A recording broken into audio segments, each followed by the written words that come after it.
নমস্কার বন্ধুরা, অরুন্ধতী রান্নাঘরে আপনাদের সবাইকে স্বাগত। আশা করি সকলেই ভালো আছেন। আজকে রেসিপি হচ্ছে কাস্টার্ড। গরমের শুরুতেই আমি কাস্টার্ডটা বানালাম। গরমকালে এইটা যদি একটু ফ্রিজে বানিয়ে রাখা হয় তাহলে মাঝে মাঝে একটু বের করে খেতে কিন্তু দারুণ লাগে।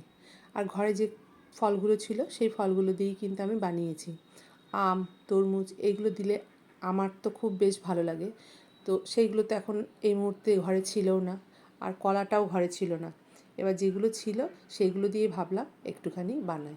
চলুন রান্নাটা কী করে করেছি সেটা দেখাই আপনাদেরকে। এখানে আমি 500 গ্রাম দুধ গ্যাসের মধ্যে ফুটতে দিয়ে দিলাম। এবার এটা একটুখানি ভালো করে ঘন করে নেব। দুধটা যতটা ঘন হবে ততই কাস্টার্ডটা খেতে ভালো লাগবে। এবার দুধটাকে আমি একটুখানি ভালো করে ফুটে গেছে, আর এখানে আমি এবার চিনিটা দিয়ে দিলাম। চিনিটা দিয়ে তারপরে এটাকে আরও বেশ কিছুক্ষণ ফোটাবো। আর এদিকে আমি যে ফলগুলো রেখেছি সেই ফলগুলোকে একটুখানি ছোট ছোট করে টুকরো করে কেটে নেব।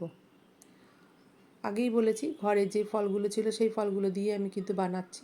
তাই এখানে বেদানা, আপেল, কাজু, কিশমিশ, খেজুর, লেবু, আঙুর এইগুলো দিয়ে আমি সমস্ত ছোটো ছোটো করে টুকরো করে কেটে রেখে দিয়েছি।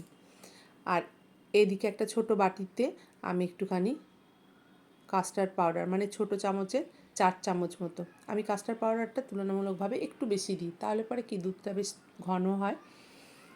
এবার আমি দুধটা অনেকটাই ফুটে গেছে, এবার আমি ওই কাস্টার্ড পাউডার গোলাটা এর মধ্যে দিয়ে দিলাম।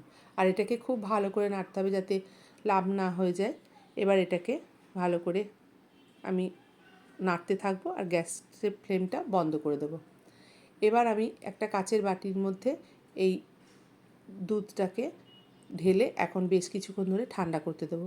সম্পূর্ণ ঠান্ডা হয়ে গেলে তারপরে কিন্তু আমি ফলগুলো দেবো, নইলে ফলগুলো সেদ্ধ হয়ে যাবে, বাজে হয়ে যাবে। এবার এটা ঠান্ডা হয়ে গেছে, এবার আস্তে আস্তে আমি একে একে প্রত্যেকটা ফল দিয়ে দেবো। আগেই বলেছি আম আর তরমুজ এগুলো আমি দিই। এগুলো তো এখন আনাও ছিল না, আর আমটা এখনও বাজারে সেভাবে আসেনি, সেই জন্য আমি যেগুলো ছিল সেইগুলো দিয়ে এগুলো বানালাম। এবার একে একে সমস্ত ফলগুলো ওপর থেকে দিয়ে দিলাম। এখানে যার যেমন ইচ্ছা সে তেমন ফল দিতে পারে, আর ফলগুলো বেশ মুখের মধ্যে লাগে, খেতে বেশ ভালো লাগে। এগুলোকে খুব ভালো করে সাজিয়ে দিয়ে তারপরে আমি এটাকে একটা ঢাকা দিয়ে ফ্রিজে রেখে দেবো। বেশ কয়েক ঘন্টার জন্য এটা ফ্রিজে রাখতে হবে। আর এটা দেখুন কেমন কালারফুল, কি ভালো লাগছে দেখে। এবার এটাকে আমি একটা ঢাকা দিয়ে এবার ফ্রিজে রেখে দেবো বেশ কয়েক ঘন্টার জন্য। তারপরে আমি সন্ধেবেলাতে এটাকে আমি বার করে এবার একটা বাটি করে সার্ভ করব। দেখুন দেখতে কি ভালো লাগছে, আর দুধের ঘনত্বটাও আপনারা বুঝতে পারবেন যে কতটা ঘন হয়েছে।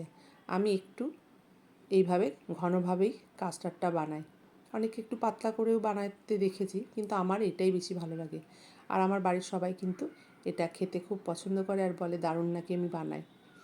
আমার ভিডিওটা যদি আপনাদের ভালো লেগে থাকে তাহলে অবশ্যই একটা লাইক, কমেন্ট, শেয়ার এবং চ্যানেলটিকে সাবস্ক্রাইব করে দেবেন। পাশে থাকা বেল আইকনটা প্রেস করে দেবেন, সবার আগে নোটিফিকেশানটা আপনার কাছে যাবে। ভালো থাকবেন, সুস্থ থাকবেন, ধন্যবাদ।